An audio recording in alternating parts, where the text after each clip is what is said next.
And now we are going back to South Africa. We're going to hear from, I think there are a couple, but my information has been wrong before a couple times, even in the slot. But we're going to Sriman Vrsabhanu Prabhu and Srimati Yamuna Didi from South Africa, and they both met Srila Gurudeva in 2010. It is written, but I guess we'll find out if they did or didn't. Haribol.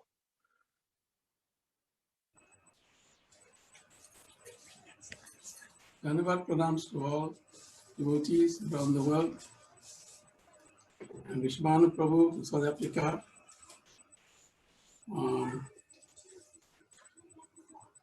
I met Guru there in the year 2010, when Guru first came to South Africa. So I want to offer my unlimited obeisances, the lotus feet of my Diksha Guru, Sriman Bhaktivedanta, Narayana Gosvami Maharaj, and the same obeisances to my Shiksha Guru, Srila Bhaktivedanta Swami Maharaj. I want to take you back to the year 2010, when we all gathered at the airport for Gurudev's arrival. An explosive kirtan was being performed by Ashram Maharaj, and while being engaged in the kirtan, all of us had our eyes on the corridor from where Gurudev is going to appear. And when Gurudev did appear, flanked by two senior devotees, and Gurudev was led to his seat, and Gurudev sat, and he just looked at the floor with a beautiful smile on his face. Never spoke to anyone. And when I looked at him, I could see, I don't know how to explain this, but he was so effulgent. And I just thought to myself, I'm looking at a gopi. And Gurudev sat, and then people were putting garlands around Gurudev's neck. And after a while, Gurudev left and went and sat in his car. And senior devotees were taking the garlands out of Gurudev's neck and handing it over to the devotees that were around his car. And there was one garland that was made of champa flowers. As we all know, the champa flowers are very fragrant. So Gurudev held on to this garland, and the devotee tried to take the garland out of Gurudev. But Gurudev did not allow it. He tried again to take it out, and Gurudev held the garland tight and he pulled it away from him. And I could understand that how dear these flowers were to Gurudev.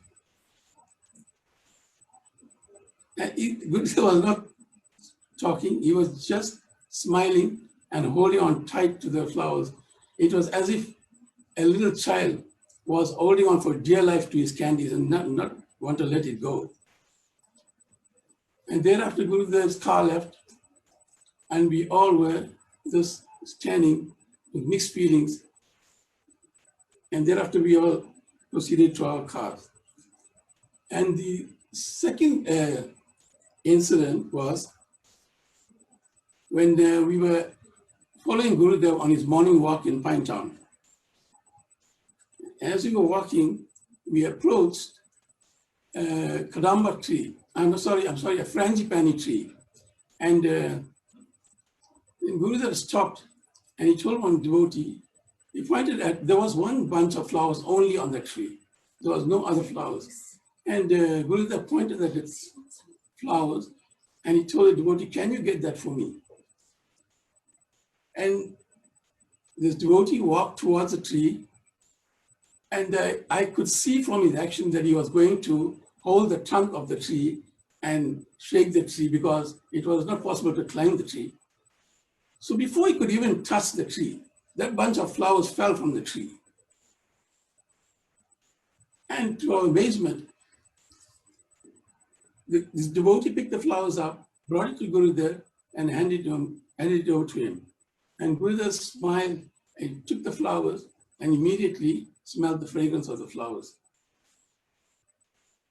And at that time, I just thought to myself, I said, just look at it. Gurudeva just desired, and Krishna fulfilled his desire. It seemed like this tree, upon seeing the beautiful transcendental form of Gurudeva, she just offered a flower spontaneously at his lotus feet. So this was such an amazing incident. And these two incidents, I always keep very dearly in my heart, and it will remain in my heart forever.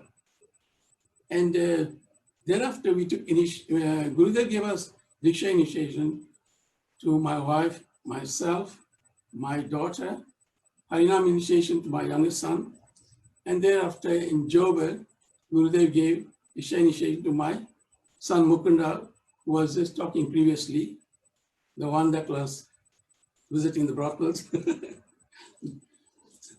So I am so indebted to Gurudeva.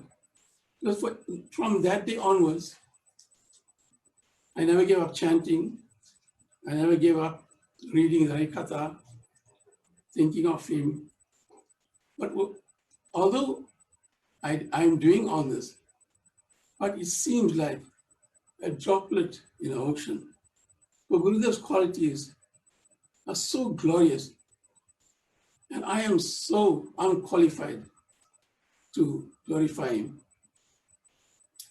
So on this day, I want to just pray to Gurudeva. My dearest, most sweet, loving Gurudeva, I humbly thank you for being most wonderfully merciful, most wonderfully munificent, most wonderfully magnanimous to us conditioned souls, O ocean of mercy, friend of the poor, savior of the fallen, you whose glory is sung all over the three worlds. I humbly beg at your divine lotus feet to please forgive me for all my offenses, caused knowingly and unknowingly, whether committed by mind, words, or deeds. I am most insignificant beggar, most degraded fool, bereft of all good qualities. It is only your causeless mercy that you have accepted me. Please give me the strength to chant Harinam, Diksha mantras attentively, serve lotus feet of Vaishnavas, and practice Trinadapi Sunichena. But without your mercy, I have no hope, Gurudev. I am in this corner of the vast creation. I'm alone, and I have no one else but you. And without your mercy, I am nothing. Hearing to all the glorifications of the disciples, these glorifications are like sweet, fragrant flowers. Please bless me so that I can collect these flowers and weave a garland and place it around my neck. And by smelling the fragrance of these flowers, one day I might be able to follow you on the sweet nectarian crooked pathways of Brajalila. Thank you, my Gurudev. All glories to you, all glories to you, all glories to you. Vanchakalpatarubhyacha, kripa sindhubhyacha, paritanam pavanabhyo, Vaishnavyo namo namah, Vaishnavyo namo namah, Vaishnavyo namo namah. Srila Gurudev ki jai. Gaur Premanande Hari Hari Bol. Hari Bol.